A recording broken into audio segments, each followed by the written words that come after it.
సీమ. ఈ మెతుకు సీమ గడ్డలో పాపన్నపేట ఒక అగ్రకుల అహంకారం అడుగడుగున నిలువు ఉన్న ఈ మండలంలో అన్నారంలో డాక్టర్ బాబాసాహెబ్ అంబేద్కర్ గారిని ఎంత ఘనంగా మీరు ఆవిష్కరించుకున్నారో చాలా హ్యాపీగా అనిపించింది వాళ్ళకి. వాళ్ళు నేను చాలా అంబేద్కర్ విగ్రహావిష్కరణ సభకి వెళ్ళాను.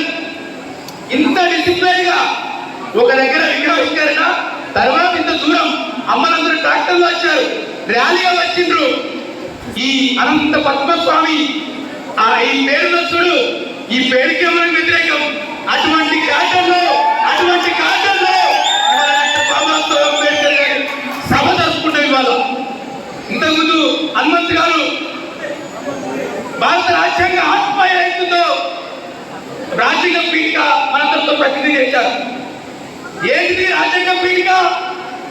నేను ఇంతకుముందు చెప్పినట్టు ఈ పాపన్నపేట ఈ మెదక్ జిల్లాలో ఏ అగ్రకుల ఆధిపత్యం ఉందో ఈ అగ్రకుల ఆధిపత్య గడ్డ మీద దళితులు చదువుకోనికి వీల్లేదు.